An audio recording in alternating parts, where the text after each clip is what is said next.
Session. We're excited to be here. Thank you to all of our guests.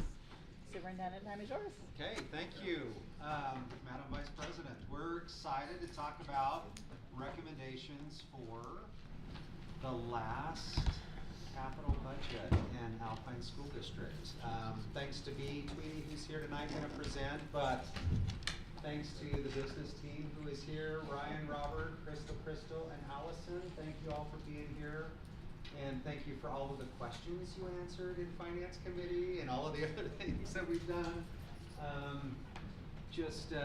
It's a process that there's always more requests than there is money.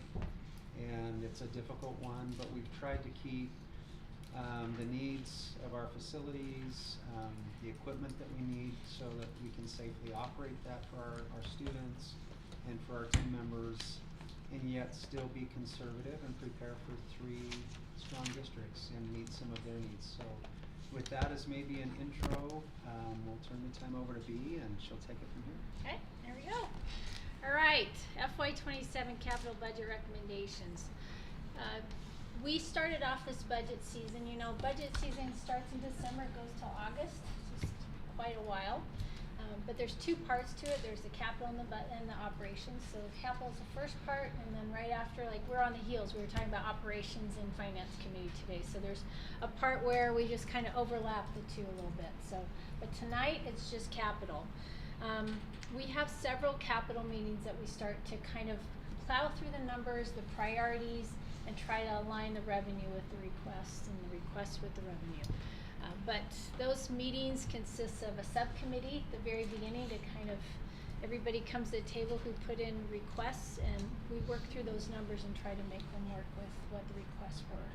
And then we go to things like finance committee, we go to district budget committee, we have a cabinet review it, and then we come to you as the final part of that. I believe you've already seen a lot of it in spreadsheets and things like that. But I just want to go over and highlight. I'm not going to go over the spreadsheet tonight, but I want to highlight a lot of what's on there and kind of what went into it. Let's just hit the end. Feel free to stop me at any time. So the revenue for FY27 comes to about $121 million.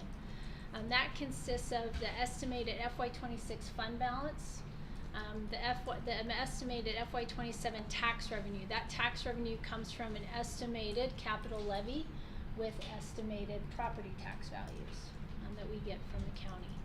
We always like to keep out what we call a rainy day reserve of $10 million to kind of set that aside in case we need it. And then also, we've been building a building fund reserve for several years now. So we like to put that aside as well and not make sure we protect that. So that comes to 121. Now you see 163 million down there, but the 42 million on that layout right there is our items from this budget that we have found that we could fund from the building fund. But we're also putting money back into the building fund at the same time, so it's this kind of a cyclical thing. Capital budget requests that came in this year, the initial request, we have 46 requests that came in for 183 million. The cabinet is now recommending 43 of those at 163 million. That's a combination. There were two of those 3 are ones that are self-funded through surplus revenue, and then the third one is one that just didn't go through. But other amounts, we were adjusting the budget by about 20 million of requests that are part of that cabinet recommended requests. Okay, now we're just going to go through a list of these. I separated them into categories. First category is from admin requests, and these are all committed and prioritized requests, things that we've previously committed to. First one of those is the lease revenue bond payment, which is interest only, which is for the construction of the new elementary school and new high school out in Lake Mountain. And then the lease bond payment, which we have every year, but that amount this year is 12.5 million. And then the next 3 Can I just ask you about that? Yeah. So the lease bond payment is the pre-existing? Yes. Before Before the high the school? 2025 issue. Okay, so those are 2 separate, Yes. but they're both lease revenue bonds. Yes. So you Yes. just separate them out. Thank Yeah. you. And then the next three are just amounts that, again, we're protecting from TNT that we've gone through to build that building fund reserve up. Business services requests are for software licenses. Gravity is what we use to prepare the ACFR and the budget book and the PAFR as well. And then Link is the new Alio and TES software. Those license, this is a request for those license amounts. Transportation, kind of similar to some requests from previous years, but also things that need to be replaced and updated. The one that I wanted to highlight is the school buses. That provides for about 20 buses at a cost of about $203,000, $205,000 each. That's where that comes in at, so that provides for about 20 of those. Facilities requests. As we get to this, I wanted to hand this out as well. You just take one and pass it. These are things that Frank Pulley provided. Thank you, Frank. Trying to be nice, but actually it's a little Very nice. Frank prepared this for the district budget committee meeting. It shows the priorities of the facilities requests. The green highlighted parts of that are amounts that can be provided through the revenue that we have now. Some of the ones at the end are still whole amounts. But for example, if we look at HVAC, and you want to say, well, what is that $9 million going towards? This is the list of what it's going towards. We're requesting $9 million for HVAC, and then what that column, and if you see HVAC, sorry, it's the second row, first one on the left, okay? So each of those boxes has a cost estimate and then a cumulative running amount. So the cost estimate for each line item and then everything totaling up to that. The very first thing on HVAC, you've got management, servers, and licensing. That's reconfiguring due to the district split. So I think this is such a great document just because it really does list the school, it lists what's happening, and it lists how we get to that amount. So, okay. That is one I want to point out. And then also the MOAT. If you look down, probably just past halfway of that list, MOAT work order and asset management system. It's $1.3 million. The current work order and asset management system is outdated and no longer supported. So it's just one of those things that we need to do at this point, especially going into the district split. That'll be something that's needed at that point. Can I jump in on that one? Yep. This is one that had a lot of conversation in the Capital Committee and even with board members that sit on the Finance Committee. We talked a little bit about should it be a lesser amount or should we do the full amount? One of the things, and Frank could speak to this better than I, but this allows for a license for 5 years, but it gives not just summary information, but it allows by asset or by major asset detailed information for timing for maintenance and replacement. So it gives 1 step greater or 2 steps greater detail to inform purchasing decisions in the future, which will better inform the board relative to the assets they have within the physical facilities. So not only is it a system much superior to what we have, but it's a 5-year maintenance agreement that will live through that transition, but it gives more clear or better asset by asset information for future capital discussions. Did I butcher that? Perfect. Is that pretty good? Okay. Thanks, Frank. Can I just ask what control is? Control? That is a control account. It oversees, and Frank, you can correct me on this too, but it kind of oversees any other needs that Frank may have. Do you want to clarify that? So, large unexpected Yeah. repairs that pop up. Example, the chiller that gave out at Foothill Elementary. Without that control account, we would have to come back to the board and ask for money to be able to take care of that immediate issue. So that An emergency account. emergency type stuff that we're not planning on replacing, but yet it gives out, we need to replace it anyways. Thank you. Okay. I got on that one? Good. Okay. So when we're doing Yes. the rekeying. That was my next topic, Mark. Yeah. Good lead in, Mark. Thank you. Go ahead. So He was coached. Yeah, anyway, so is this going to be badge keys or This is door? complete rekey, right, Frank? Yeah, so this is all just physical keys, all Physical the keys, classroom doors. exterior and that. doors. We use a security keyway that's specific to Alpine School District, splitting into 3 separate entities now. We're gonna need to create a new keyway. 3 different master keys. Yeah, for Yeah. each one of those Yeah. school districts. Okay. Next part is technology, communications, and new district requests. The technology requests are really, the categories are very similar to what you've seen in the past for those. They're adjusted a little bit. With technology, these that are at the top of the screen, that first section is Alpine overall, the technology request for that. We also have in the middle there communications request for Aptigee. Aptigee was implemented this year, and so this is just ongoing licensing for Aptigee. It's been, again, I could have Rich speak to that, but I think it's been something that's been necessary as we go into the split as well. So, and then to create 3 strong districts, we have also outlined what the needs are for the 3 districts with technology as they relate to that district. So those are the amounts that our technology team has calculated for that. And then at the bottom, new district capital allocations, we're proposing to have 10 million go to each district, each new district, so that they can choose how to use that 10 million, and it's just equitable across the board for those 3 districts. All right, these are the requests, and next are the requests that are funded from other sources. The first one goes back to the lease revenue bond that you asked about, Ada. The funding for that is coming from the building fund reserves. So we're earmarking that for that purpose. That bond again is used for the construction elementary and the high school in Lake Mountain School District. The mail delivery, they requested a new mail van of $45,000. This is funded from surplus revenue from the warehouse.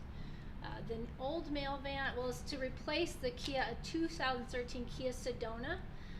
It's just part of an ongoing effort to keep the fleet at a good age, and this vehicle is right now like servicing the entire district. So once we get another new one, that means we have 3 newer vans available to divide between the 3 new districts, and that they'll have a good van to We get do the that junk with. for this one. Yeah, that's right. So, and then the other part of that is just trying to recycle that income is selling the Sedona as surplus to offset the expense. So, okay, and then the next slide again goes to the remodel part of the facilities request. That is part that we felt like is reasonable to also pull from the building fund reserves. That portion of that, as you can see also on Frank's prioritized sheet, that $2 million is towards the Lake Ridge Junior remodel phase 4 and 5. That's been going on for a few years, so yeah.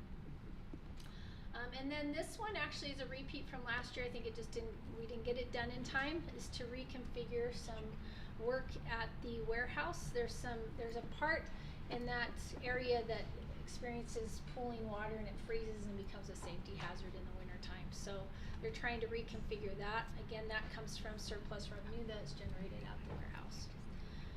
And then there's just a small portion of that work order and asset management system that we're pulling from the building fund just to stay within the revenue that we're projecting. And again, the new district capital allocations, also pulling that from the building fund reserves as well.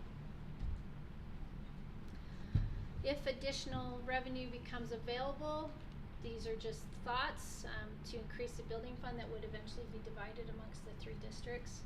And then I haven't seen this happen, but I'm sure it could. The DBC come back together in cabinet to make further budget recommendations on how we want to approach that. So. Okay. Questions? Thank you. You're welcome. Yeah. And just a quick question. I mean, in the technology part and the breakdown about how that's spent in the 3 districts, I'm surprised that the amounts are so close, given that 2 areas don't even have a computer hub. So I'm just surprised that they're close. Yeah, it's interesting how that came out. Darren's So a here. lot of those, Aaron, a lot of Aaron, those numbers Aaron, are speak. for systems. Can you stand up and start again? So a lot of those numbers are for triplicating systems that we'll have in all 3 districts. more dollars we've allocated to Lake Mountain, just because we've started to build their district office and the network in there.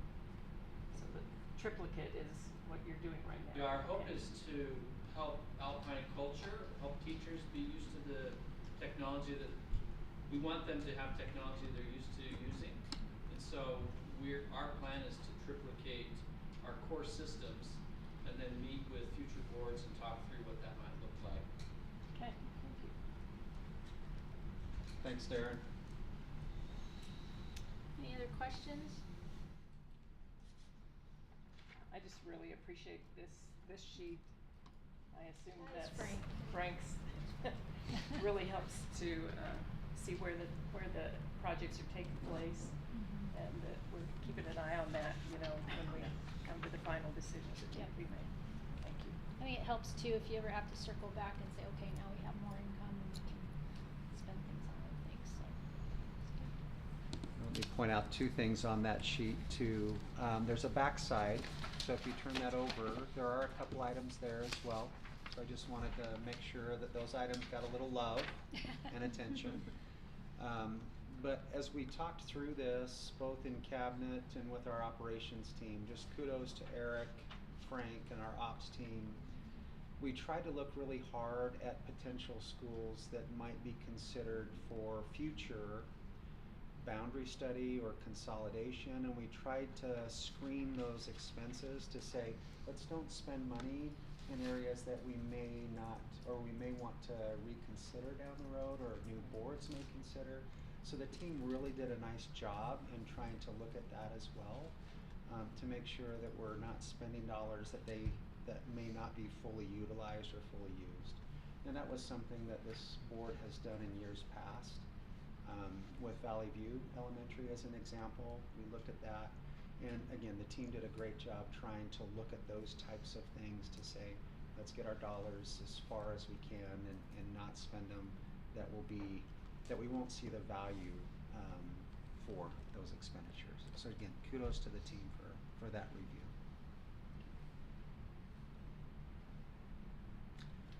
And I think unless there's no other questions, I think that concludes our report on the capital budget. And later tonight, you're going to see a item on the board agenda for tentative approval, which is consistent, so that we can move these things forward and get some work done by the time school opens in the fall. Awesome. All right, thank you team for being here. Thank you for, I don't know, I guess I wish that our community at large understood the work that you do all day, every day, all year that culminates in this massive project. So, and I'm extra appreciative of the way it's like you try to one up yourselves, like we don't even have to like ask for it. It's just everybody's trying to do better than they did the year before. So thank you for all your efforts, and we are adjourned until board meeting. Thank you. Thank you, guys.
Meeting tonight. We are going to start with the Pledge of Allegiance by Eric Woodhouse and then our inspirational thought by Anna Green.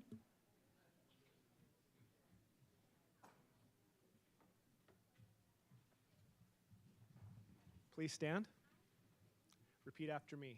I pledge allegiance to the flag of the United States of America and to the republic for which it stands, one nation, under God, indivisible, with liberty and justice for all.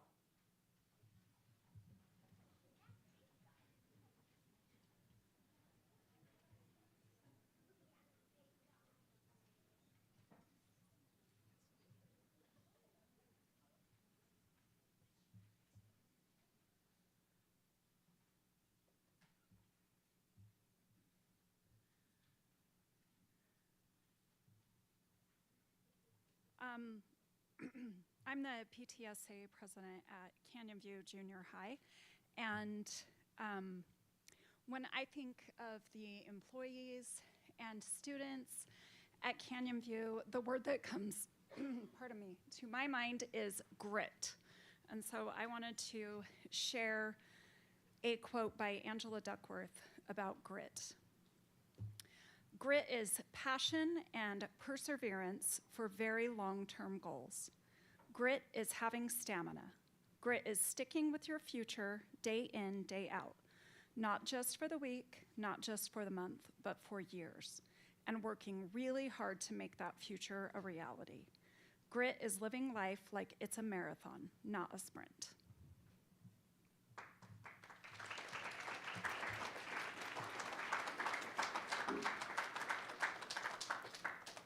Thank you.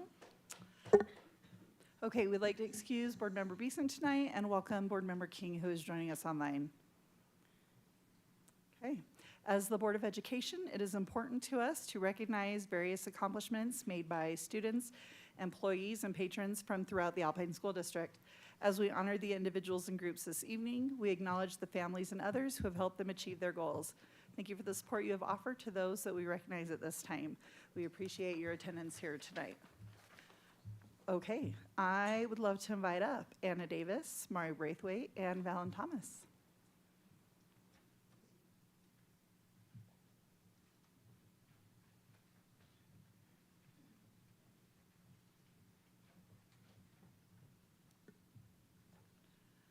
Congratulations to Anna Davis, our district secondary visual arts specialist, who has been recognized as the Art Educator of the Year for the National Art Education Association Pacific Region Supervision/Administration category. She will receive this prestigious award at the National Convention in Chicago this month. Across districts, states, and roles, leaders like Anna share a deep commitment to access, belonging, and thoughtful program design in arts education. Her work supports educators, strengthens systems, and ensures students see themselves reflected in meaningful and exclusive learning experiences. We are incredibly grateful for the way Anna leads, not only with vision, but with care, collaboration, and action. Congratulations on this well-deserved and extraordinary honor. You're a remarkable teacher leader and a passionate advocate for the arts.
We are excited to honor various individuals from Canyon View Junior High and welcome Principal Grant Cottrell to present the Spirit of Excellence Awards for his school.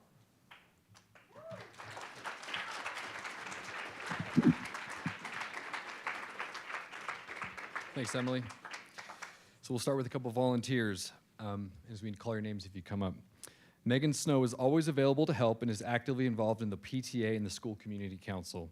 She consistently shows up, and she shows how much she cares through her hard work and kindness. She's probably somewhere serving. Robin Richards generously gives her time and energy through the PTA and school community council. She can always be counted on for her dependable, positive support of students and staff, and we can call on her to be the president at the drop of a hat of the PTA.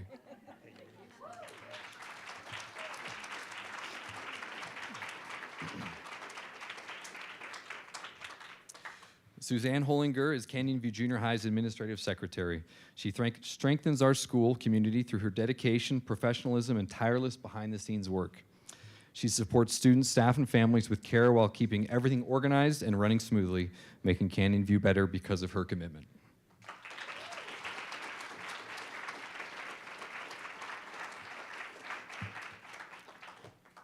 Pilar Villanueva, our Latino advocate, makes a difference every day by helping students and families navigate school and access the support they need. She gives her whole heart in all she does, helping students improve their grades and positively impacting their lives.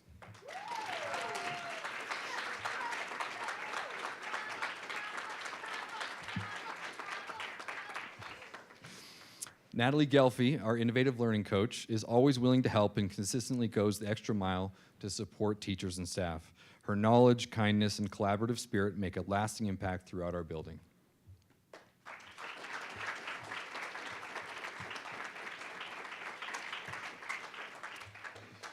Kim Hoyle, our librarian, is hardworking and dedicated, always greeting students with kindness, which makes her a joy to work with. She is consistently helpful and highly respected by both staff and students.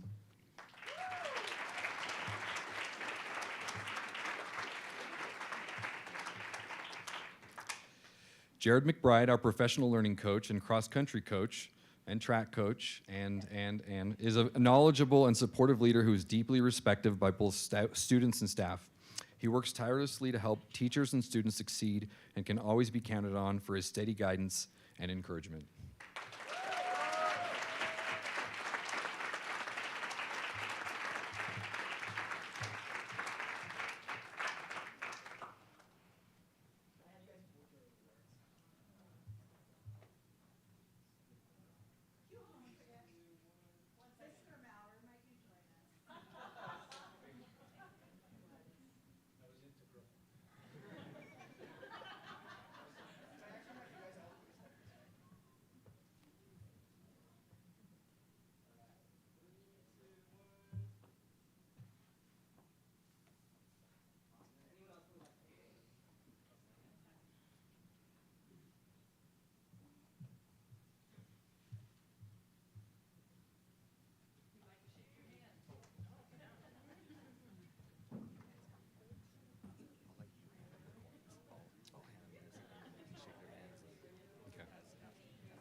This is for these folks. Okay.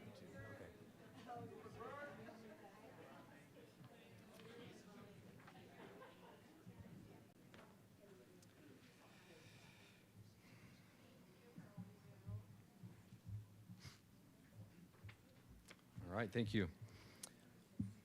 Now we're going to move on to some of our students. Evelyn Anderson shines both academically and on stage in plays, all while facing challenges with incredible strength and resilience. She remains happy, positive, and a truly supportive friend to those around her.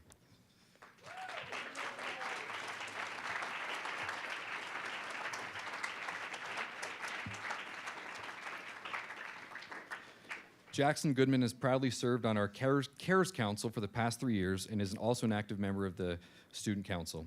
He consistently earns almost all A grades. He truly makes Canyon View a better place by leading Kindness Week activities, reaching out to students who may feel alone, and building countless friendships, and demonstrating outstanding character and resilience.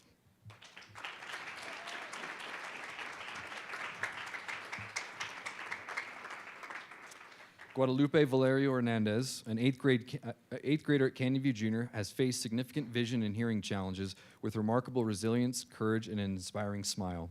Through determination, daily perseverance, and the collaborative support of our school team, barriers have been reduced, his confidence continues to grow, and we're incredibly proud of all he has accomplished and will continue to achieve.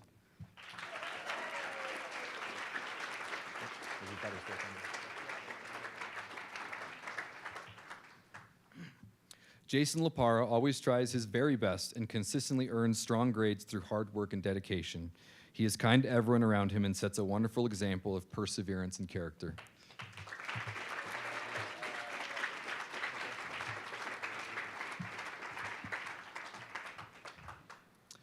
Bree Martin is an active member of the student council who plays soccer, works hard, earns good grades in advanced classes, and is consistently kind to others. She also started driving this week, so be careful. Bree.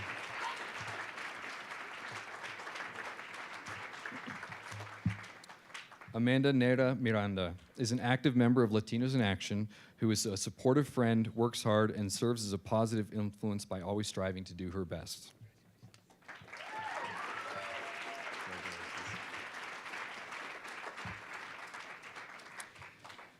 Claire Wilson is a dedicated member of student council who consistently takes care of those around her. She's a natural leader, welcoming to everyone, and sets a strong, positive example for her peers.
My name's Grant Cottrell. I'm the principal at Canyon View. Very proud to be the principal there, and I'm grateful for a chance to just share a little bit about what we do at Canyon View.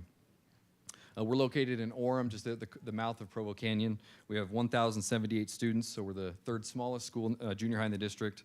We have 9% of our students are learning English, 10% of our students are special education students, 29% of our students are Latino, and 30% come from low-income backgrounds. We're proud of our Chinese and Spanish DLI program, and one of the few schools that have both of those programs. We have a strong PTA, School Community Council, and we appreciate the partnership we have with our parents. We also have a strong intervention team and intervention system, our flight time, that we're proud of. This year, we've faced our share of tragedy, but it's also shown the strength of our community. Families, students, and staff have rallied around one another and supported our school in meaningful ways. We take pride in our unique culture and in doing things the Falcon way. We believe Canyon View is a place where all people are valued and cared for. Our work focuses on three key ideas: improving literacy, supporting multilanguage learners, and living the Falcon way. First, literacy. We are intentionally building a culture of reading at Canyon View. This year, our school has recorded 890,266 pages recorded, with a goal to hit 1 million soon.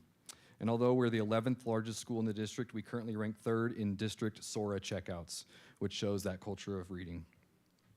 Second, supporting multilanguage learners. Nearly every teacher at Canyon View has multiple multilanguage learners in their classes, so this is truly a school-wide effort.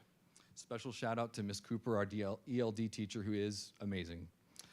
Our focus has led to a strong growth in WIDA pass rates, improving. So in 2023, we passed 58 students on the WIDA exam, which shows a competency in English for people who are new to the country or learning English. In 2024, we had 31, and in 2025, we had 19 students pass. That might seem like it's getting lower, but we're proud of that because it means more and more kids are exiting the program. We're also fortunate that 18 members of our staff speak Spanish. This includes administration, teachers, student advocates, and office staff in both the main office and counseling office, as we met with so Pilar, you met today. She's one of those folks. I'm grateful for her. Third is living the Falcon Way, which includes our values of learning, safety, responsibility, respect, and effort. Each quarter, we teach explicit lessons around these values. Last quarter, for example, we focused on using our words to show respect and make Canyon View a safe place for everyone. Our cell phone ban has also been a major success in helping students stay focused and connected in class and also in the hallways and during lunch. Ultimately, the people are what make Canyon View special. I believe that happy teachers are good teachers, and we work hard to make our school a place where people want to come to work. At the same time, we believe every student has the right to learn, and we have systems in place to ensure no student falls through the cracks. We're proud to report that on our most recent Culture, Climate, and Connection survey, Canyon View scored well above the district average in our connection, including statements such as, "I feel accepted for who I am," and "adults at school care about me." Every day, our entire staff, from custodians, secretaries, and advocates to teachers and administrators, come to school dedicated to our mission, learning for all, learning for life. Thanks.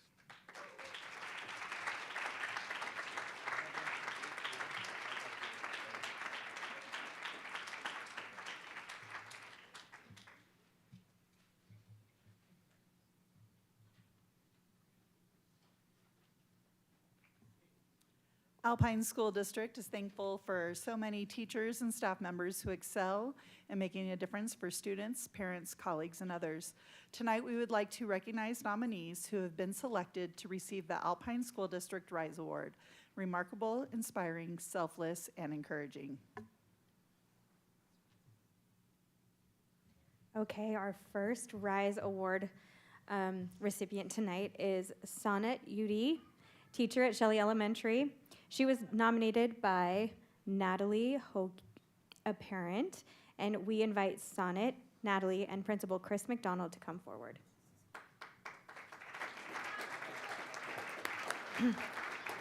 Natalie wrote recently during a transition time in class, Ms.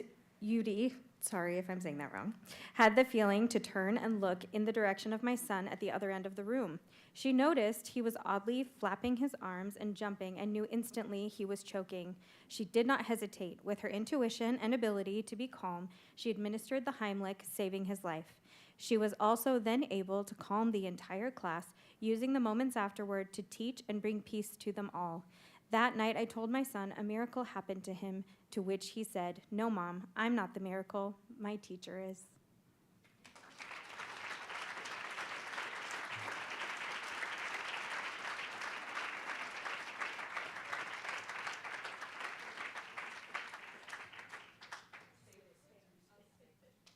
Okay, and our next Rise recipient is Paul Kenley, a counselor at Orem High School. He was nominated by, Lori Ursick, a parent. We invite Paul, Lori, and Assistant Principal Jason Everett to come forward.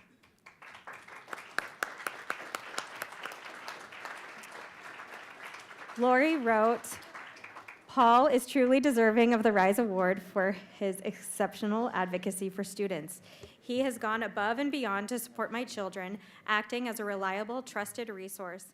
When my children felt unsupported by teachers, Paul would always take the time to listen intently and actively intervene to find an effective resolution. His commitment to listening, stepping up, and finding solutions demonstrates a profound impact on their well-being and a true dedication to parental partnership."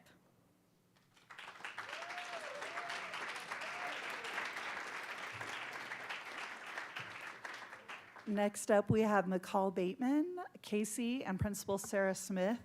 And supervisors, I can't see you all, but I know you're in here, so will you please come up when it's your school? Thank you.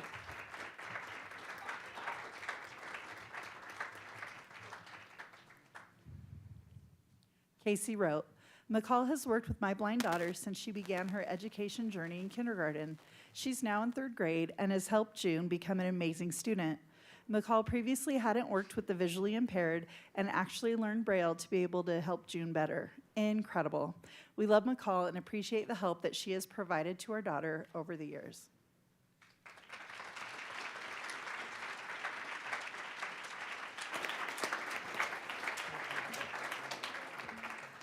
Our next award goes to Timothy Goodman, a teacher at Saratoga Shores. He was nominated by Tylin Carlson, a parent, and we invite Timothy, Tylin, and Principal Julie Fleming to come forward.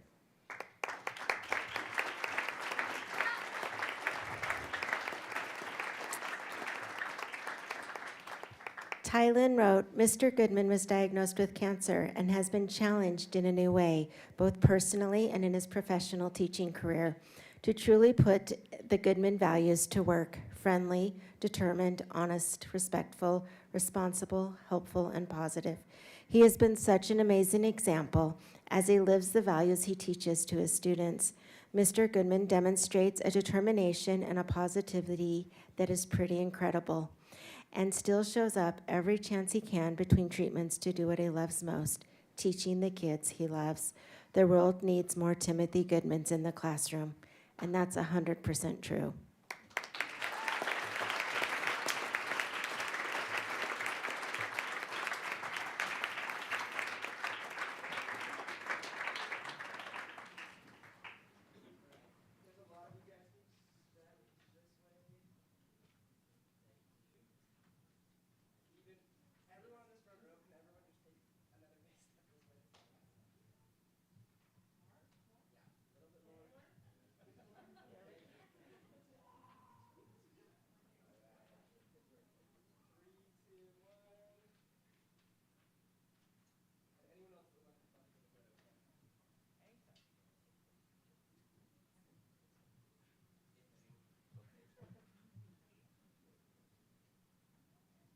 Love to shake your hand, Mr. Goodman.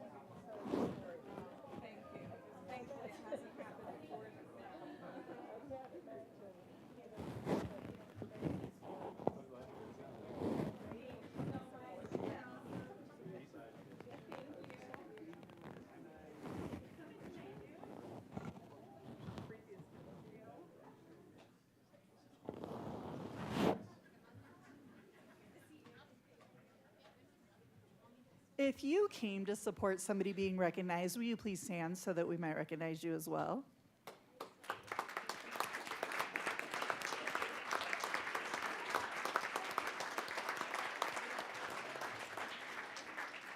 We are now at the point of the agenda where if you came for recognitions, you have one more. Just kidding.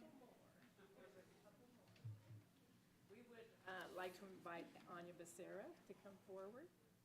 We're excited to celebrate another significant accomplishment in Alpine School District. And this is Anya Becerra, the Director of Student Education Access and Opportunity, and she'll share a recent award that they received from the Utah State Board of Education. Sorry. Thank you so much, Superintendent Smith and board members. It is with great honor that I get to share a little bit about the recent state awards that we have been a recipient of by the State Board of Education. We received 2 consecutive awards for multilingual learners' growth towards proficiency. We also have been recognized by the Excellence Award by having 8 high schools who have provided access to career readiness as well as concurrent enrollment. The schools that we have here highlighted are Skyridge High School, Westlake High, Timpanogos High, American Fork, Lehigh, Lone Peak, Mountain View, and Orem. In addition to that, we also received another state award by the highest number of schools who exited target improvement, targeted support improvement, and additional targeted support and improvement. What this means is that these schools have met specific exit criteria on continuous improvement for multilingual learners' educational performance for more than 2 years in a row. And those schools are Cedar Valley, Frontier, Lake Ridge, Mountain View, and Viewpoint Middle. So it's just so exciting to see what is happening across our district. And I do have to recognize and show my appreciation by the collective efficacy that is happening with our school leadership and most important with our teachers, because this wouldn't be possible without what is happening in the schools and their commitment towards supporting our multilingual learners district-wide. So thank you.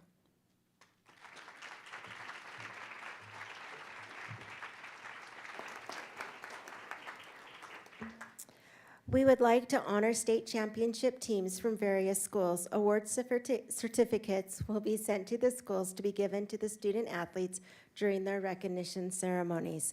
We want to congratulate Westlake High School, the 6A Boys Basketball Championship, and Pleasant Grove High, the 5A Girls Basketball State Championship. And I just want to jump in here, having several daughters that played for Pleasant Grove High School when they were not state champions. This is pretty cool to have these girls and also the boys earn these titles.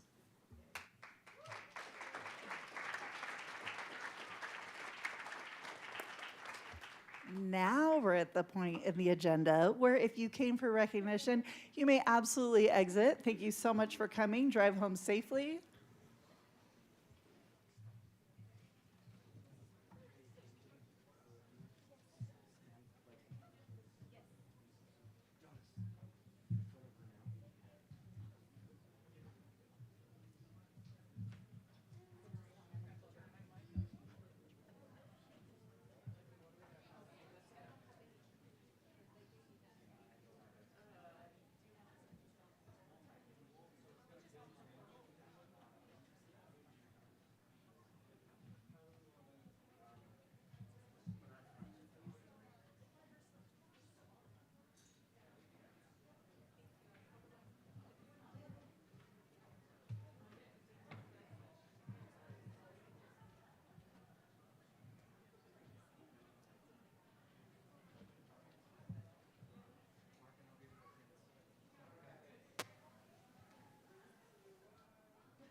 One of the coolest things about what Dr. Becerra does is she is the center of all the people that it takes to reach those designations. So our parents and our SCCs that put funds there, all the people in our building, truly an incredible accomplishment.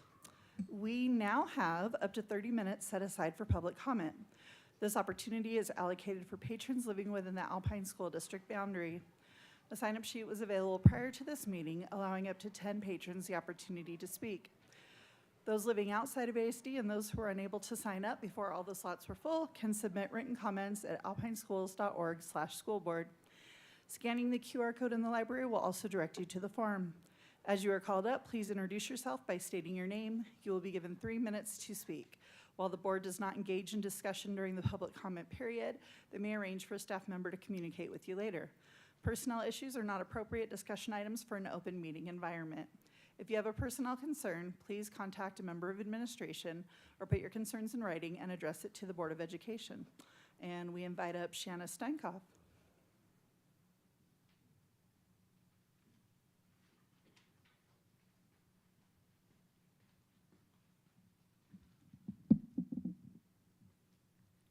Hello, my name is Shanna Steinkoff, and I have come to you tonight to express my concerns with Gmail activation happening in 3rd grade and to request the district to delay this activation until at least 6th grade for all students. I have been told that this decision will likely be postponed until the district splits. For the safety of our children, that is unacceptable. The Children's Online Privacy Protection Act is a federal law which requires a child to be at least 13 years old before having an independent Gmail account because parental support is so essential in maintaining this child's privacy. However, this district has chosen to activate our students' Gmail accounts at just 8 and 9 years old.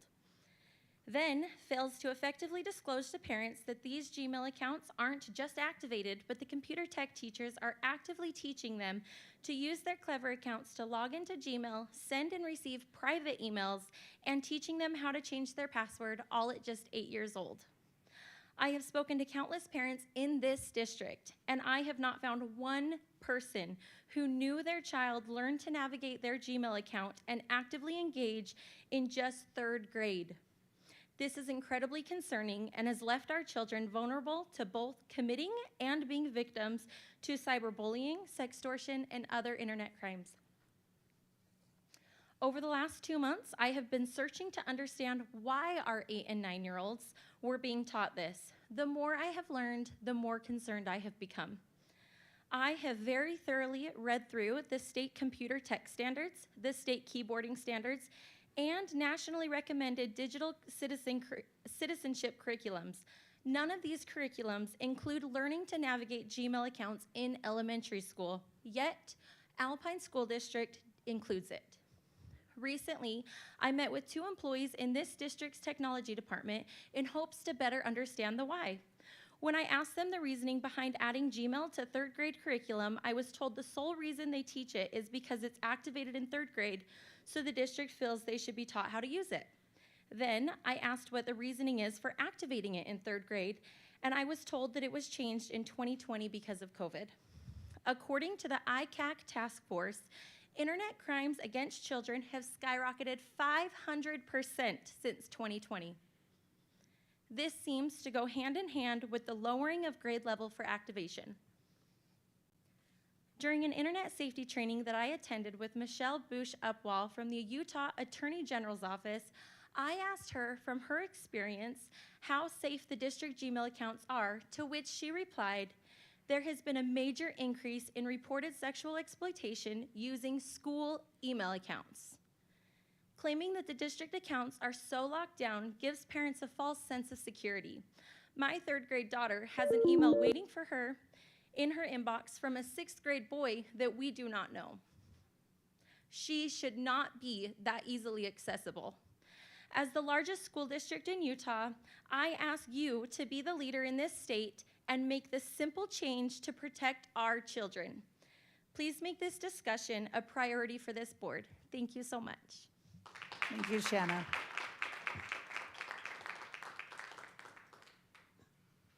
Okay, we will move on to the approval of minutes.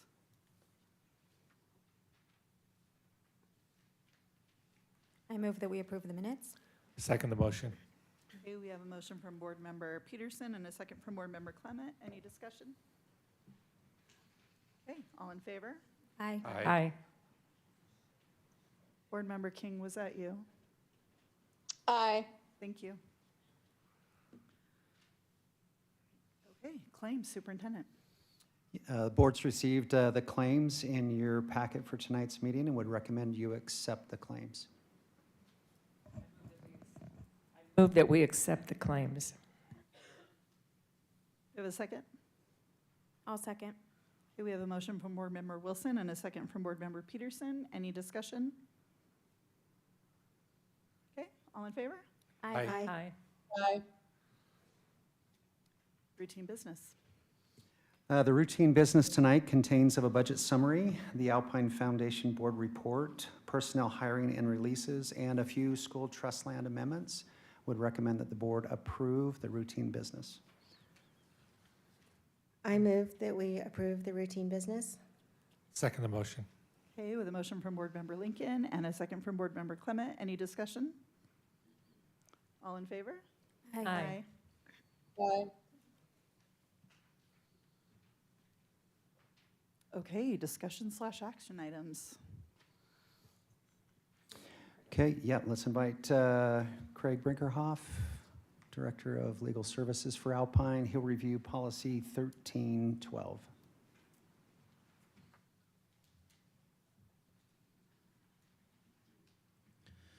Thank you, Superintendent. This policy is in regards to a change in USBE rule R277123, which requires that LEAs have a process for responding to grievances from patrons or staff or students or anyone really. And so we created this policy. We matched it to the USBE policy with regards to their hotline, their complaint hotline. And this policy allows us to have our own complaint hotline on our own websites. And we have our feedback button on our websites. Each of our schools have that button. Our homepage has that button. And so this policy is to come into compliance with R277123 and to explain the process if people have grievances and how they can submit those and how they will respond to. We will present this to you for your approval. There was some additional tweaks that were made in our policy meeting today, and those have been handed out to you in hard copy so that you could look at those, mostly non-substantive and grammatical changes. As a member of the policy committee, I wanted to, first of all, explain the urgency of this, that we pass this tonight if possible. And so I ask your indulgence on making a few changes that we've handed out to you, each of you personally. I'll just outline those changes that we discussed today in our policy meeting. The first one is a change in the policy title. It formerly was called Patron Grievances, and we wanted to more accurately reflect the scope of this policy, and we would like to call it Formal Grievance Process.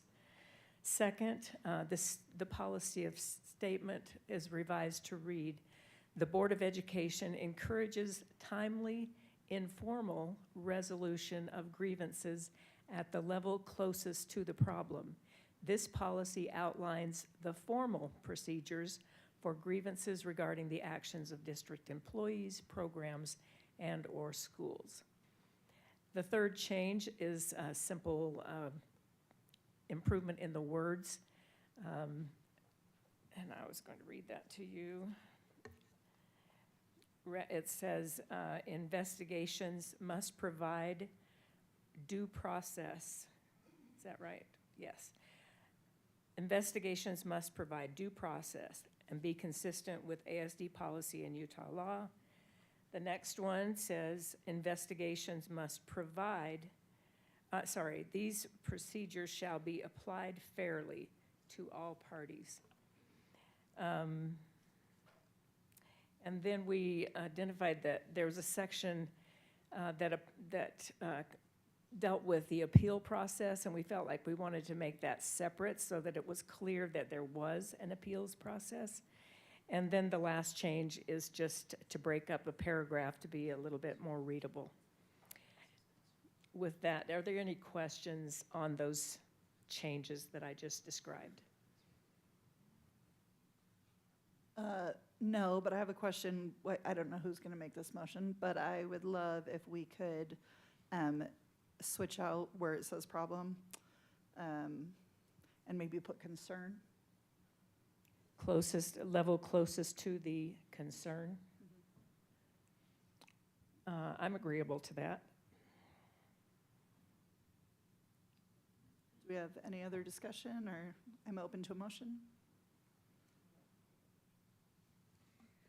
I move that the board adopt policy 1312 as revised, including the change of problem to concern, including the modifications distributed to the board members in a hard copy this evening. I second the motion. With a motion from Board Member Lincoln and a second from Board Member Clement, any discussion? Can I just say that we're also making a change in the policy committee, that our meeting will be moved to a week that's going to give us more time to wordsmith rather than the day of our board meeting, which has been the way we've been operating for a few months now. we apologize, and we will be better, so. Noted. Do we have any discussion to this motion? Okay, all in favor? Aye. Aye. Aye. Thank you. Thank you. The next item we have is the proposed naming of a new school in Eagle Mountain. We'd like to invite Principal John Emmett to come up and share some information with the board. Okay, it's an honor to be here tonight to propose some names for you to consider. First, we would like to express our gratitude both to the Alpine School Board and the Lake Mountain Board, which I will present on Thursday. The patrons of our school, the district support personnel, we're so grateful that you have made this possible for us and that we are coming together as a community, so thank you. As per policy, we have formed a committee. This committee consists, when I first was appointed, I talked to all of the principals of the schools that were sending me students. I talked to the PTA presidents and the SCC chairs, and I asked for nominations at Cedar Valley Elementary, Mountain Trails Elementary, and Desert Sky Elementary. The committee is found here. Heather Hurst was our co-chair, Megan Bueller from Desert Sky, Ashley Cook from Cedar Valley, Heather Wrigley from Cedar Valley, Tara Lynn McConaughey from Mountain Trails, Carla Smith from Mountain Trails, Katie Bowman, an ex officio officer, and myself. These parents represented all distinct neighborhoods that we're pulling from, and was a good perspectives that helped us to form. We surveyed all of our community members, parents, and students. We sent out virtual Google Form surveys as well as paper copies for students. We collected them until March 4th, and we received 145 individual forms from parents, 83 name suggestions, 62 unique mascots, 252 student recommendations with 128 unique names. We met together as a committee on March 4th. We discussed policy. We established norms. We broke into small groups. We came back together for a whole group discussion. We made our final recommendations, three names, and identified mascot suggestions. Some considerations we want you to be aware of is we didn't want to, we wanted to influence future generations of students, faculty, and community members. We wanted this to be a unique name that didn't repeat any Alpine schools or Utah schools, and that it represents the environment, the culture, and the traditions of the area. A name that the community could rally behind and unify. Some funny student recommendations we'd like to propose here. So we have Big Cucumber, Potato Mountain, Unicorn Academy, Roblox with the Lego mascot, Dizzy the Dust Devil, Goat Elementary with Bartholomew the Goat as the mascot,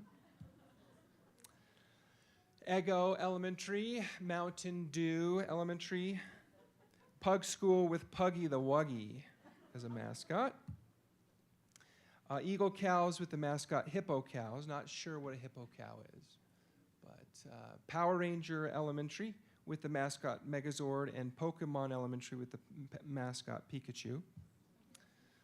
Person School for Kids, the Stand Up School, Fortnite Elementary with the mascot Blue. So those were some fun student names. We'd like to now propose the final names that the committee came up with in alphabetical order. The first name is Heritage Fields Elementary. The committee felt that there is a deep heritage and history that runs through Cedar Valley. It was fun to go to Fairfield and see the old schoolhouse in Fairfield, to see the cemeteries of the soldiers who were stationed there at Camp Floyd.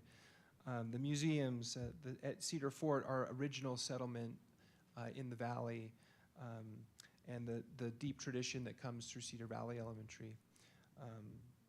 We were reminded of the Merkur mines and the Ophir mines that were discovered by the soldiers there who were stationed.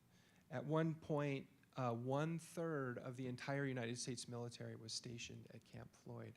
An incredible history and heritage that we feel like is important for the students to understand and to appreciate about their valley.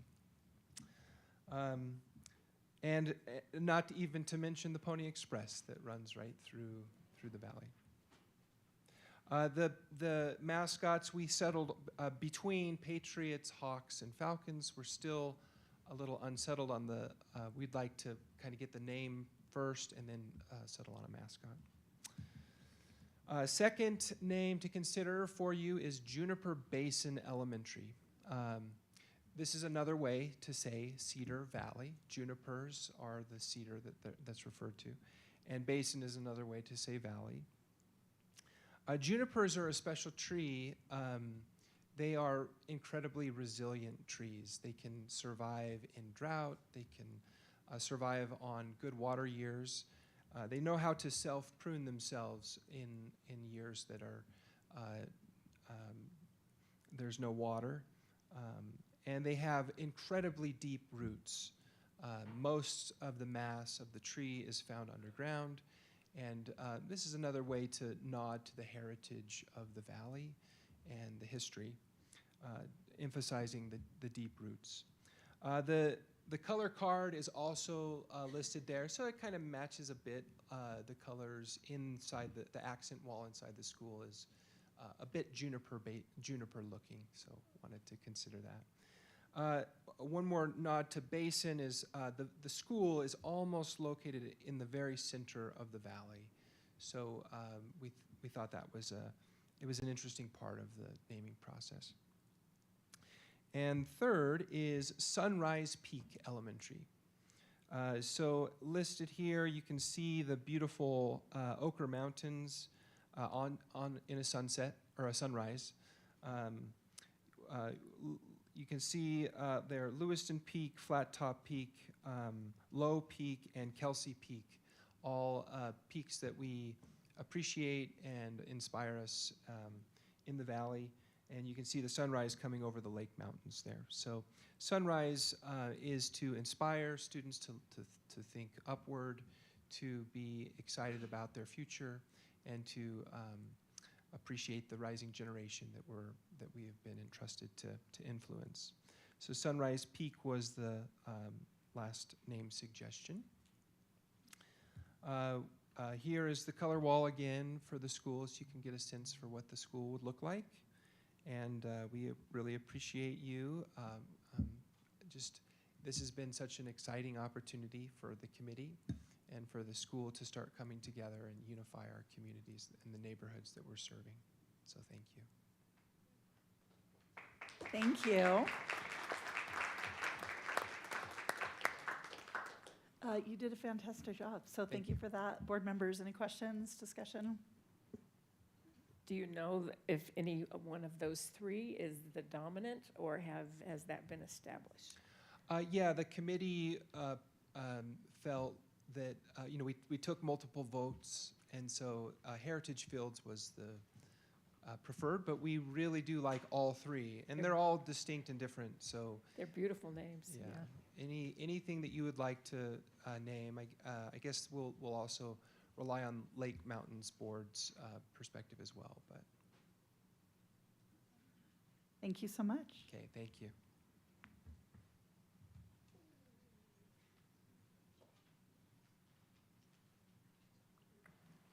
Is this an action?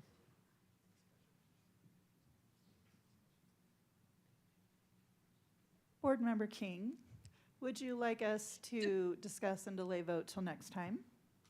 Yeah, the norm that we have is that we have a discussion or it's presented, and then the following board meeting is when the vote has occurred. We also anticipate this being shared with the Lake Mountain Board meeting later this week, and so the request is that this is discussed, but the action is delayed till next month. Perfect, thank you. Okay, we will move on to the fiscal year 27 capital outlay budget.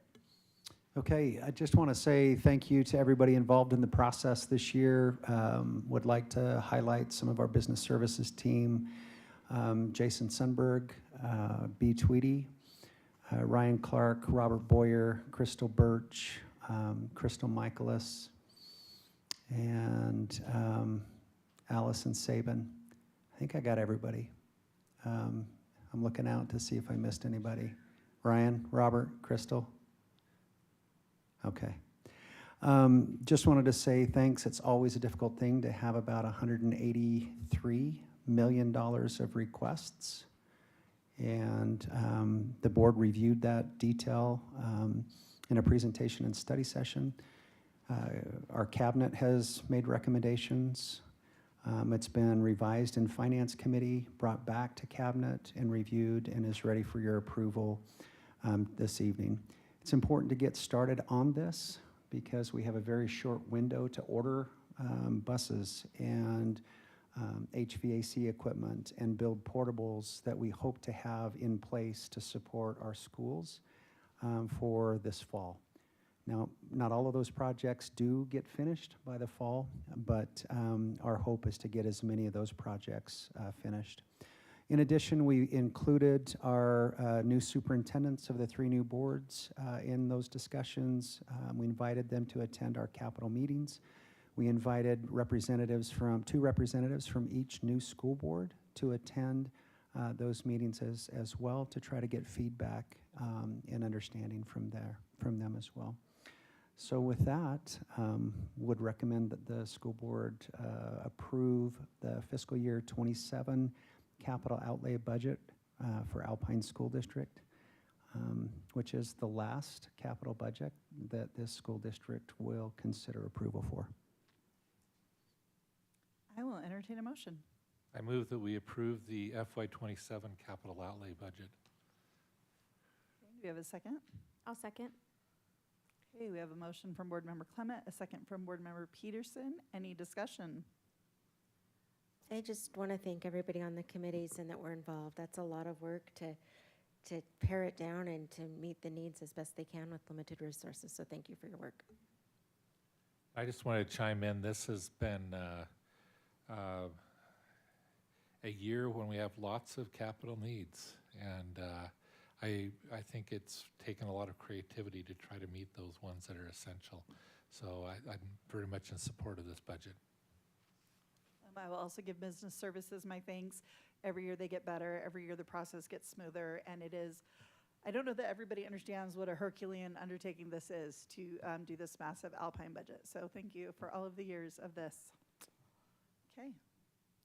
I also want to thank Frank Pulley and his team, our facilities manager, who kind of oversees 93 schools. It's a big job. And we received a really great handout that outlines exactly what's happening and where it's happening, and the categories it falls under. There are projects that are happening throughout the district, and I think needs are being met, and in a way that has been properly prioritized. So, thank you. I just want to add my thanks to that.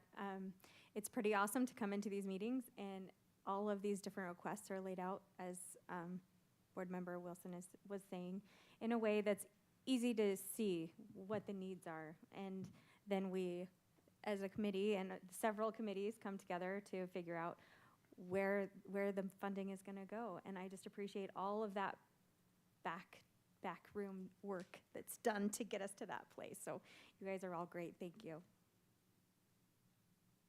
Okay, I will entertain a motion. We have a motion. How about we vote? With a motion from Board Member Clement and a second from Board Member Peterson, all in favor? Aye. Aye. Aye. Thank you, Board Member King. Next item we have is Resolution 2026-005, authorizing the retrofitting of the Sharon Elementary School site. This is a companion resolution. It was previously adopted by the Timpanogos School Board, and is an agreement for Alpine to start some work and get that school, we hope, ready for special needs students August of 2026 or closely thereafter.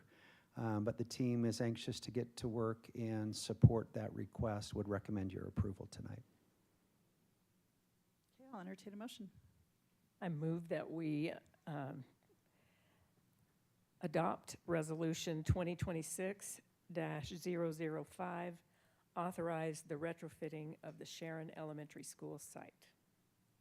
I'll second that motion. Okay, with a motion from Board Member Wilson and a second from Board Member Peterson. Any discussion? I just appreciate the support of the Alpine Board as the Timpanogos Board tries to,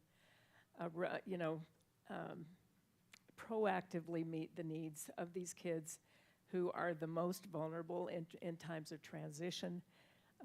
We need to get a space ready for them, and we feel like this is the cheapest, not just the cheapest, but also a very good option in a school that is kind of past its prime, so it's not a permanent solution, but it gives us the time that we need to come up with our long-range plans, 10 years, 15 years out. So this has been the recommendation of our professionals, and we would recommend that you adopt this resolution. I will just send my thank you to the Timpanogos Board. I know with Dr. Darrington and our school principals and their communications, they've done an incredible job of advocating for their students, and very much I love that we're going to be able to make this happen in the near future. I just wanted to, for the public particularly, we currently have the Dan Peterson School in American Fork that serves students with profound disabilities. If you want to have a tearjerker, go to their graduation ceremony. It's a very moving experience, and I'm so thrilled that we're moving to support these children. Again, this school's at capacity, and so also Timpanogos being able to decide that they're going to prioritize serving these students as they become a new district. I think that's a very good decision by them, as well as supporting the ATEX, well, whatever they're going to be called now, T-Tech, I guess, students, which my heart goes with that program for students who are age out of normal high school, provides them opportunity to develop independence, and I believe that there will be they're optimistic that they'll be able to get a bus to go past that school so these students can develop that independence of traveling. So it feels to me like this is a really great solution, and I'm excited to support it. When I was elected on the same ballot as the split, and this student population very quickly got on my radar as incredibly important to make sure we support. And I really appreciate the Timpanogos Board for coming in and working so hard to get this done so that we can have start serving our students as quickly as possible. It's really great. I do want to address the Sharon community specifically, that they will be blessed, I think, to have this population among them. This is not going to be a typical K-6 school as it was. This will be serving students that have specific needs, and I think it will be a privilege for them to be in their community. Okay, we have a motion from Board Member Wilson, a second from Board Member Peterson. All in favor? Aye. Aye. Aye. We will move on to our elementary school boundary adjustment. All right, I'd like to invite Eric Woodhouse, our Associate Superintendent / Executive Director of Operations / a few other things, and Derek Farnes, our Director of Operations, to come up and share some updates with the board this evening. Thank you, Superintendent and board members. Appreciate the time that we have now to look over some of the considerations that we've had as part of the boundary study process for the last 2 months. But before we get into that, I feel remiss if we didn't recognize the constructive participation we had from the community throughout the process. Literally hundreds of parents and community members that have given feedback through the online survey, through board meeting comments or public hearing comments, coming to the Boundary Open House, and individual conversations throughout the process. And we appreciate the thoughtful, respectful, and solution-driven dialogue that we've had. And it shows the tremendous interest, the tremendous love, the tremendous care that the families have for their schools and for the students in their communities, and appreciate them throughout the process. As we have gone through the boundary study, we have identified throughout the years 5 main criteria that we look at, and you can see those on the screen, where we look for boundaries that will solve these 5 criteria. And it's been a struggle this time, a challenge, as you've seen and as those who've been involved have seen, as we try to meet the criteria, as we try to have positive impacts on educational programs and outcomes, as we look at the school capacity utilization over time and the enrollment trends and being fiscally responsible with the resources that we have. Obviously, people like to go to schools that are closer to them rather than farther away, so we try to have students be in close proximity to their schools. Keeping neighborhoods and communities together. And that includes not only the subdivision neighborhoods and those communities, but the school community as a whole. If we can minimize the impacts of the change, we want to keep those communities together. And then the impacts on transportation, both school buses, the school transportation, and the traffic flows at schools, and the transportation of parents as they get their kids to and from school. So some of the feedback that we've received through this, again, hundreds and hundreds of comments as we've released various options throughout the process. The biggest thing we've seen is people want to keep their neighborhoods and communities together. They want to minimize that disruption, and they want to, if they can, stay in the school that they're in. What a great problem to have, that people love their schools and that they want to stay in their schools. And so we try to minimize that disruption as we balance these criteria. Another one is the enrollment distribution. Some concerns with overcrowding and class sizes. And there's some misconception with the class sizes where occasionally we'll get a comment that a parent feels that a larger school means larger class sizes, or a smaller school means smaller class sizes, and they want to have lower enrollment for that reason.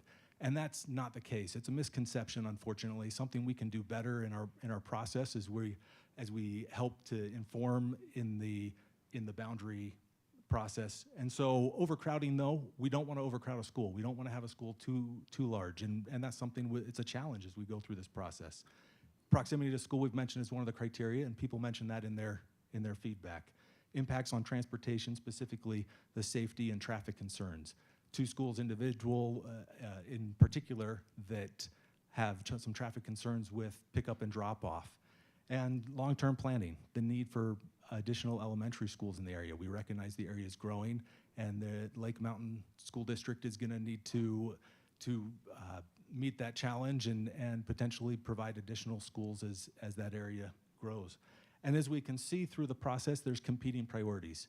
Unfortunately, there's no option that meets all of the criteria or all the priorities perfectly. We'd love if there was. It would make this process a lot easier. Unfortunately, that's not the case. And so as we've gone through, there's some benefits and challenges to each of the options. In option 1, some of the benefits that this best balances the enrollment across the 5 schools. It also bolsters Sage Hill's enrollment in the short term, in the next few years, as they're projected to decline a little bit before they pick back up. Some of the challenges is it splits up more communities than the other options do, and neighborhoods are not all assigned to the nearest school. It also requires more bus routes than the other options. So those are some of the benefits and challenges, not the only ones, but some of the bigger ones with option 1. Option 2, it keeps most communities together. It minimizes that disruption.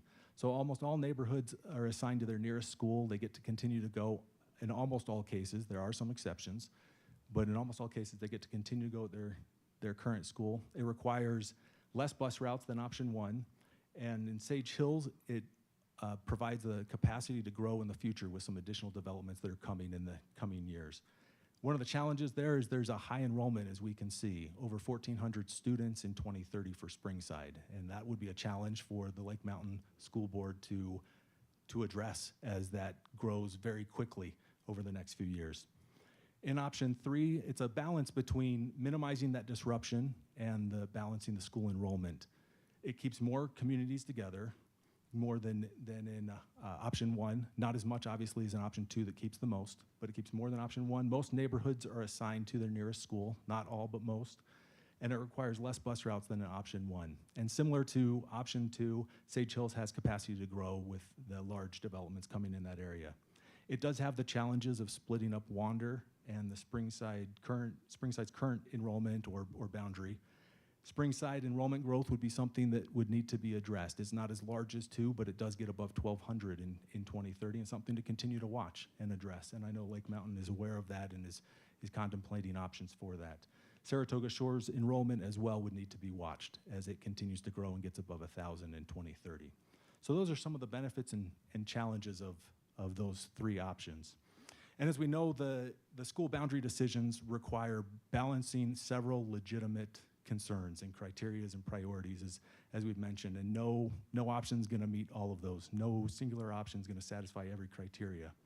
Another important context in this process, not surprisingly, as we go through the district reconfiguration, is we're working with 2 governing bodies, with the Alpine School Board, with you, who are addressing a immediate enrollment challenge that we have, and with the Lake Mountain School Board that is simultaneously working through the long-term planning and capital facility planning and needs. And together, these involve multiple elected officials, considering both the present needs and future opportunities, each bringing different perspectives, thoughtful perspectives through the process, how to best serve students and families. And because of these competing priorities, the 3 options represent different ways to address these goals. And so if the board's highest priority is to balance enrollment, then the staff, we recommend option 1. If the highest priority is to minimize immediate current disruption, then we as a staff would recommend option 2. If the board's priority is finding a middle ground and improving the enrollment balance while still limiting the disruption and maintaining some flexibility for the future Lake Mountain School District in their capital planning, the staff, we would recommend option 3.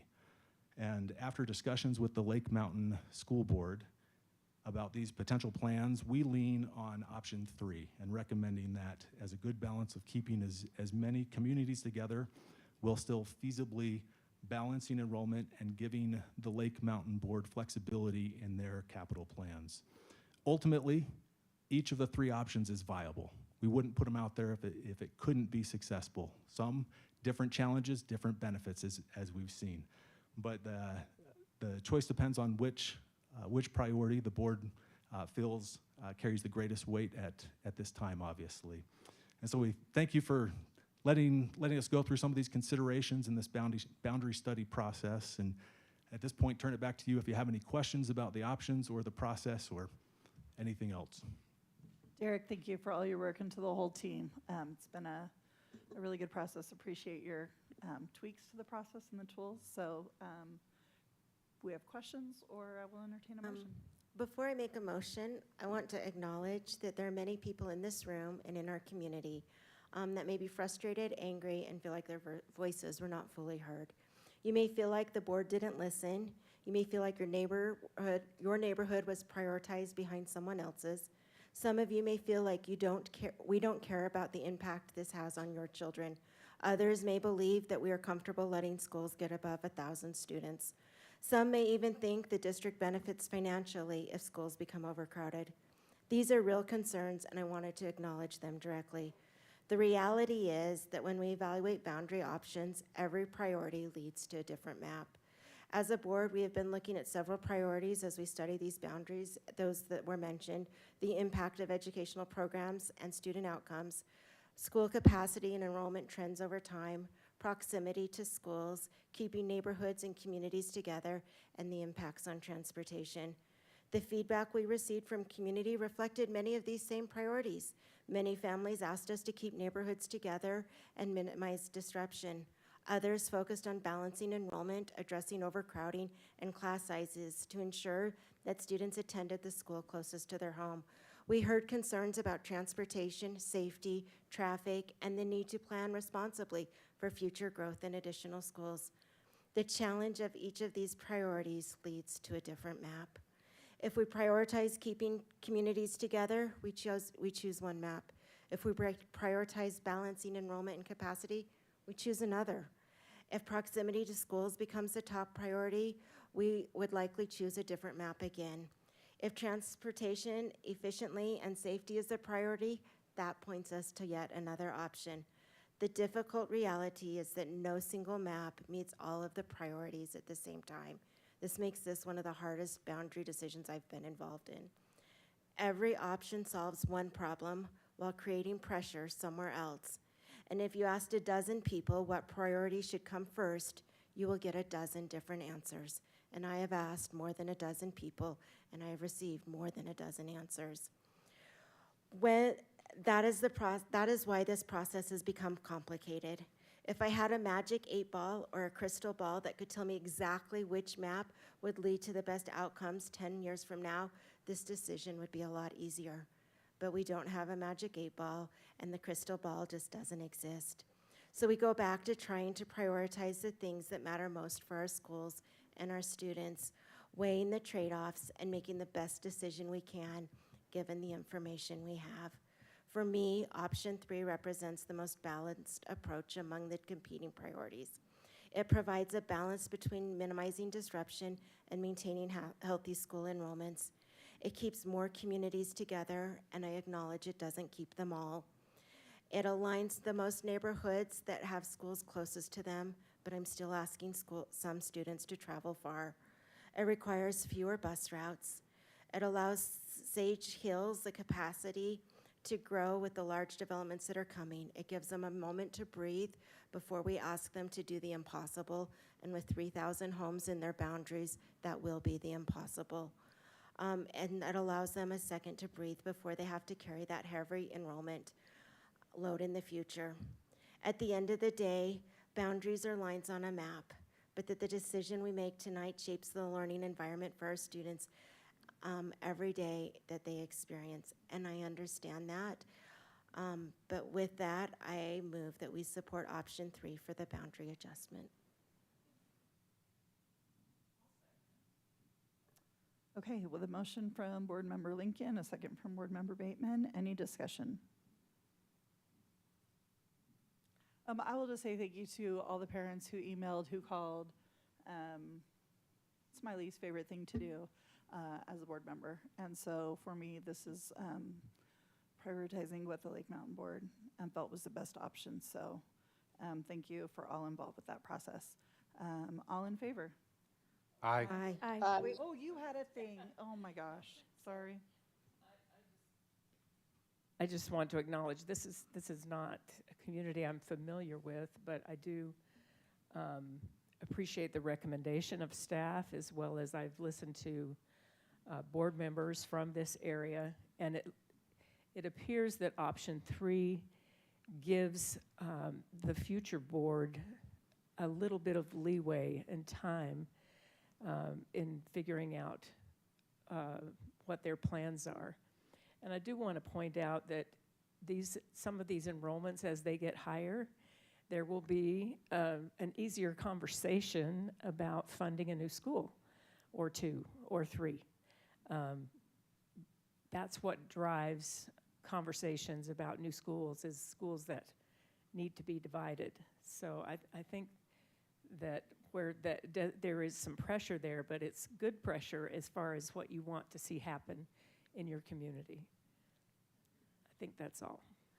I'd like to just add one thing I forgot to include in my comments. I want to thank the communities for the most respectful dialogue that they had, for the opportunities to sit with them. There was one night where I was sitting with a community and it was getting late, and I called my husband on my cell phone and put him on speaker because I needed to arrange to pick up my daughter. And he asked, "Are you safe?" And I said, "Absolutely. This is one of the best communities, and the discussion we're having is valid and important. And I just want to thank all of the people that participated in the process. I heard, I listened. At the end of the day, we may not have come to the same conclusion, but I am grateful that we had the opportunity to have the dialogue and to explore options together. We came up with more maps than we did in any other boundary change I've ever seen. So thank you for that participation as we continue to work through the process.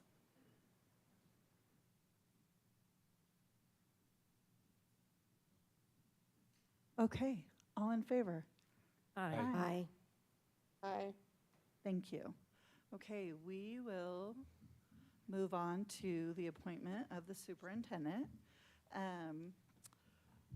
So one of the things we get to do, because Superintendent Smith is our interim superintendent, is that we get to reappoint him for another year. And I know it might be hard to believe, but there are actually multiple people who are willing to do this job. I will say, though, that I think perhaps what maybe all of us thought the job might be and what the job has turned out to be are two different things. So we appreciate this opportunity to do this now. So I will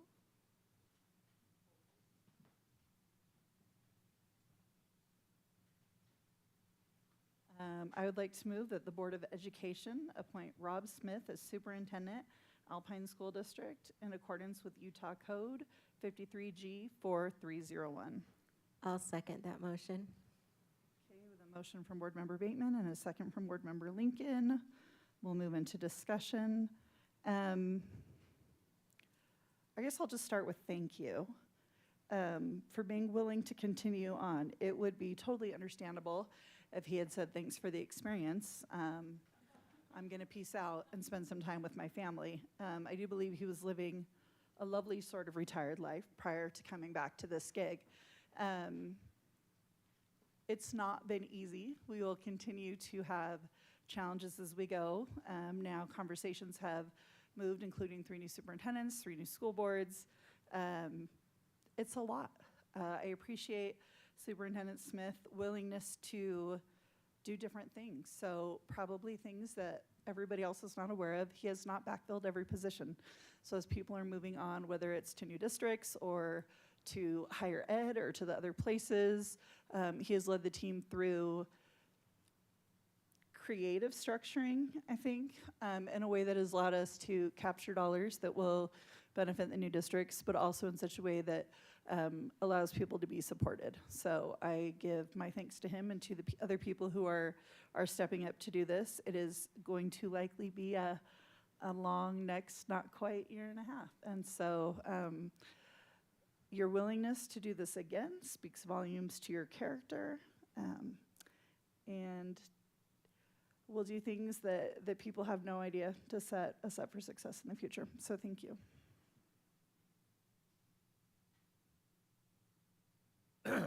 You looking for more comments, sir? Okay. I just wanted to make sure we weren't moving on to something else. So I just wanted to, excuse me, talk particularly to our patrons. I was talking to Rob earlier today, and I mean, this is a difficult place to be in. We want to be fair to all of these 3 new emerging districts, but we don't really have a good definition of what fair is. And we don't want to get down to the point of, you know, counting how many staplers go to each district and to that level of micromanagement. But at the same time, we want things to be fair. And I have to say that we could come up with a complex formula that incorporated every possible asset and divided them equally. And it would not be as good as picking someone that you really trust and asking him to just make sure things are fair. And that's what we have in Rob. He's a person that I have a long history with. And I trust him to make those hard decisions to make sure things are fair. And I would just recommend, again, this appointment and hope that all of you in boards that are here tonight from other different boards and patrons to know that this is a person you can trust and that he's going to take care of all these 3 districts. I want to add my thanks to everyone else's. Rob and I frequently talk about how we're both middle children. We need a middle child steering this ship through to the end. We need somebody that can see all the sides, can be in the middle of all of the things, and also be able to see every side. And he does that in an incredible way, and I'm so grateful. And I second what Mark said. He's someone we can trust and someone who has done a lot of sacrifice behind the scenes for all 3 of these new districts. So I'm wholeheartedly behind appointing you again. I want to acknowledge that Rob Smith is taking on something that has never been done before. And he has set a number of processes in motion. I believe he is discovering best practice. I think he's discovering lots of things, including working with people who are experiencing a great deal of change in their lives, who care a great deal about children and about their families. And I just don't think there's a better person for this job. Thank you. I believe that a board member is never truly a board member till they regret a vote.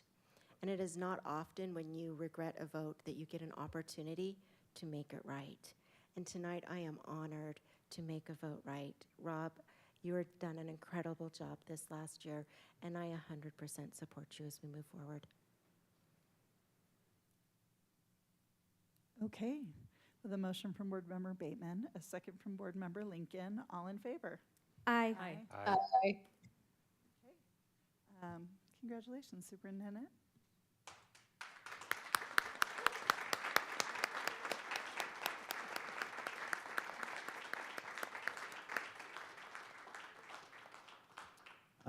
Just thank you, board members, for the opportunity. I'd be remiss if I didn't thank my favorite and best friend and the hope that I could become the man that she would want me to be. It's been almost 40 years. And she's the best gift God has ever given me, and I'm so grateful for my wife. And for the little girl next to her that started out as a 1 pound, $1 million baby and defied all the odds. If you want to meet somebody who is as pure without guile, it's the angel that's our daughter, and we're so grateful, Kelsey, that you're here with us. And it's a generational opportunity. I've tried to teach my kids that you do hard things, and in the wrestle, you become something better than you thought possible. And I know I'll make some mistakes, and I've made some, and I'll make more, but our commitment is to the 4 things that we set out when we agreed, my wife and I, to accept the first 1-year term, and that's we care about students and their achievement first. And we partner with parents because they trust us with their children. And they pay the taxes that support everything that we do. Second, that we would seek to build 3 strong districts.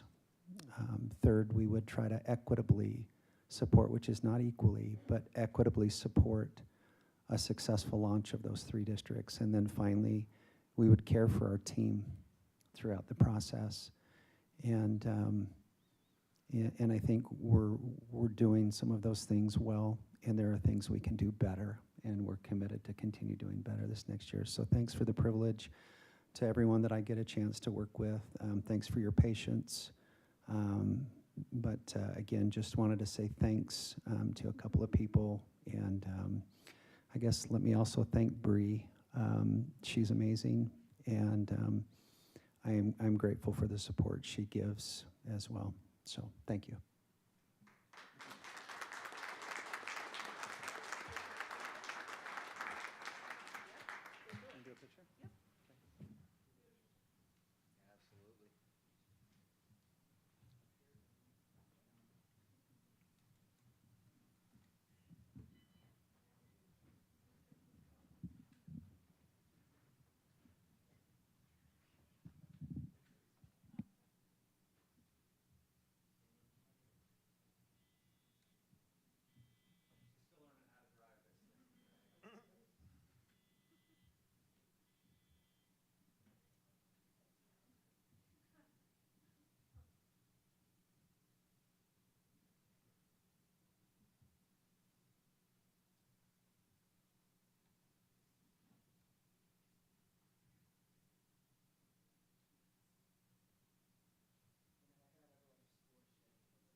Okay, next up we have the appointment of the business administrator.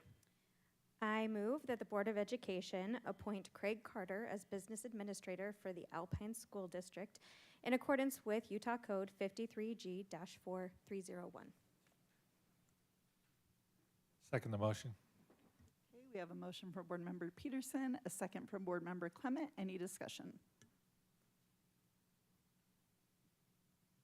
I want to start by saying thank you for taking on this very unique challenge that we have for you. We appreciate you stepping in at halftime and taking over. I just want to acknowledge here, would you stand up, Craig? This is the man we're talking about.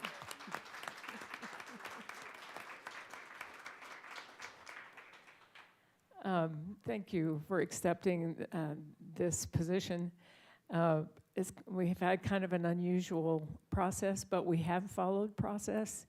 We all got to meet you, some in person, some virtually, and we interviewed multiple candidates and chose you. And I would like, Rob, you know this man, and would you introduce him to us, to the public? I would be happy to do that after the board. You've got a motion and a second on the floor. So after your discussion, I will be happy to introduce and tell you a little bit about my friend Craig. I will just add my thank you in advance. Craig comes to us with a wealth of experience and knowledge, but the thing that I most appreciated out of our interview together, he is steady and he is calm.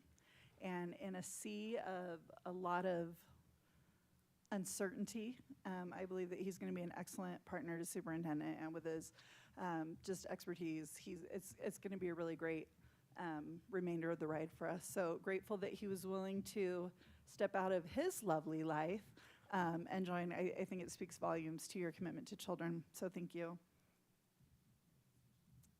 I just wanted to make one comment.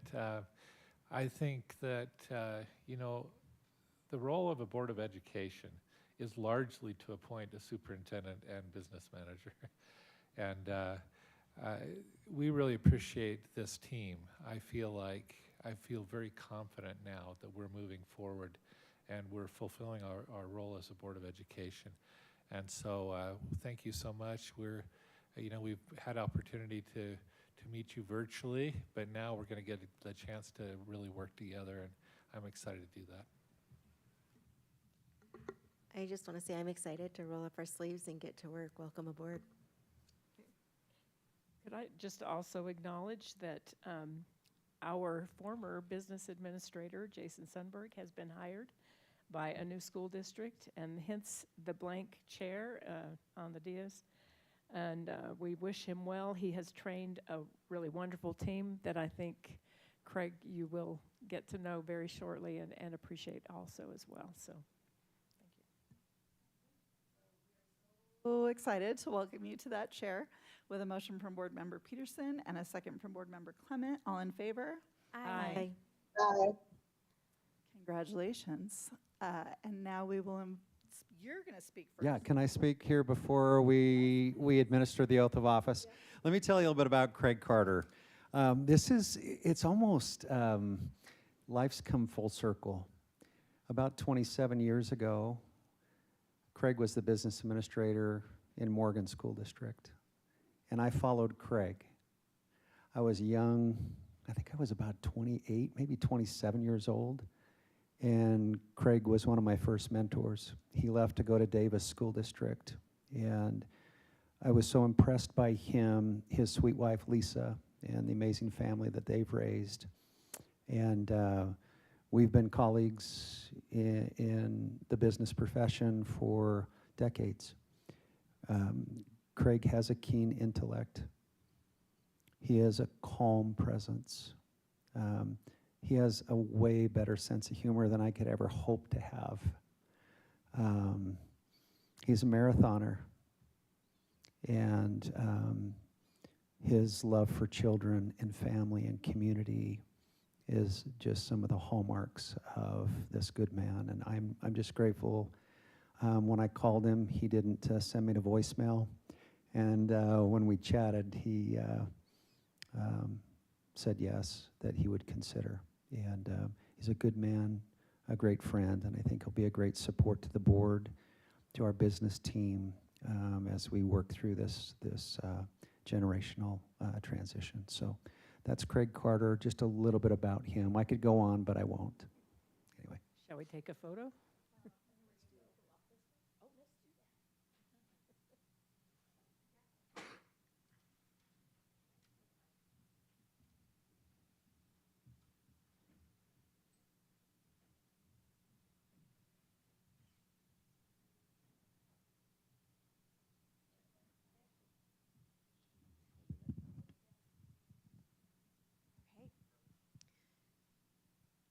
Okay, please raise your hand. Okay, I state your full name. I, Craig Allen Carter, Do solemnly swear or affirm do solemnly swear or affirm that I will support, obey, and defend the Constitution of the United States that I will support, obey, and defend the Constitution of the United States and the Constitution of the State of Utah, and the Constitution of the State of Utah, and that I will discharge the duties of my office with fidelity. and I will discharge the duties of my office with fidelity. Thank you. Thank you.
Membership report. Just nothing significant to note. It's normal this time of year for enrollment at the secondary schools to decline a little bit, the enrollment at our alternative schools to increase a little bit, but other than that, nothing significant to point out. I would like to go to Alpine by the numbers. Rich, if you can pull that up. Anya Becerra stayed through to the very end. Thank you, Anya, for being here, because I'm going to highlight college and career readiness of our multilingual students. We've seen such significant gains. There have been multiple awards, and I wanted to highlight a subset of that tonight, thanks to Jason Croton and our results and achievement folks. But what we want to celebrate tonight is the students that are participating in our advanced placement, our concurrent enrollment, and our CTE courses. State of Utah, State Board of Education recently recognized Alpine. This is, I think, the second series of major awards, but the real award is the number of multilingual students that are achieving at the highest levels that we have seen in Alpine School District. And these are some of the things to point out tonight. AF High School, when you look at the percentages in some of our schools that are participating in college and career readiness. So again, we define that as taking AP, concurrent enrollment, and CTE courses, 71% at AF High School. Just want to highlight a couple others, 73 at Lone Peak, 73% at Mountain View, 72% at Timpanogos. But we have significant engagement of our multilingual students.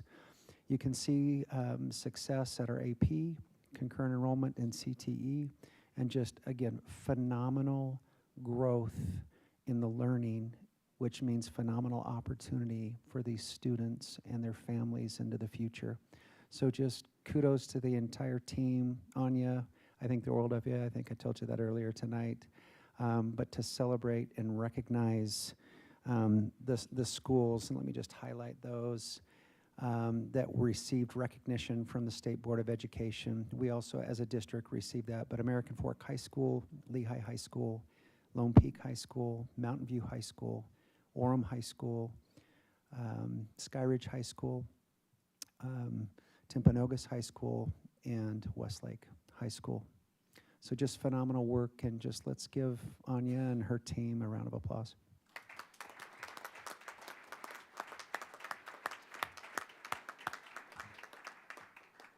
And that's all I got. Okay, we will move on to board member reports.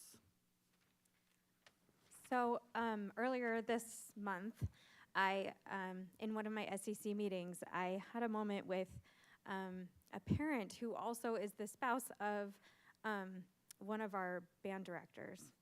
And it is the season, it is spring. We've got spring musicals happening all the way from elementary to high school, and we have bands and choirs. And I was reminded of the extra work that not only our directors have, but also their families and their spouses at home picking up all the pieces that are falling through the cracks. And so I wanted to send a huge shout out and a huge thank you to all of our directors and coaches, and also to their families who are at home keeping things running smoothly.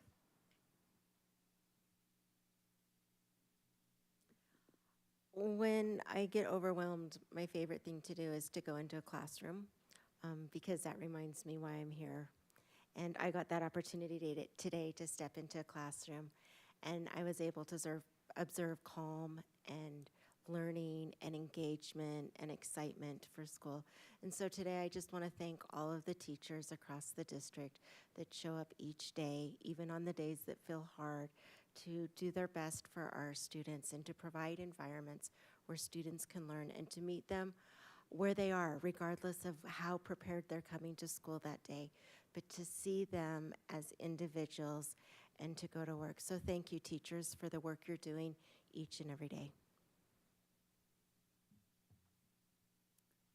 We're in the same brain. I took a side quest during meetings today to do a quick little half-day sub job, and it is my favorite thing to watch in the hallways. It's like, I don't know, March 74th today, but teachers who, between every class, they're out in the hall welcoming their kids in. They could easily be in their rooms kind of just doing the last-minute check, but they're out and they're excited to welcome kids in.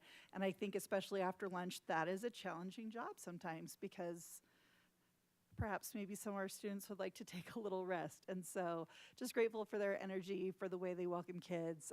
And it is extra fun to watch kids light up. Like they've seen this person, right, every other day for, 100 and some days by now. And so I just, the commitment to just caring about our kids and making it a place that they want to be is kind of a remarkable thing. And I also want to give a shout out to our office secretaries and technicians.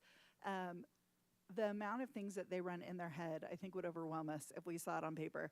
And the way they know every single human that walks in their door, student or adult, everything about that student, remembering to ask specific things, is really just kind of a magical thing to watch. I don't have that capacity, so I very much appreciate when a kid walks in that they know exactly why that student is walking in at that point in time and what they need, and that they're able to just take care of it. So shout out to everybody in our offices that keeps our schools running smoothly and keep kids taken care of. Amen.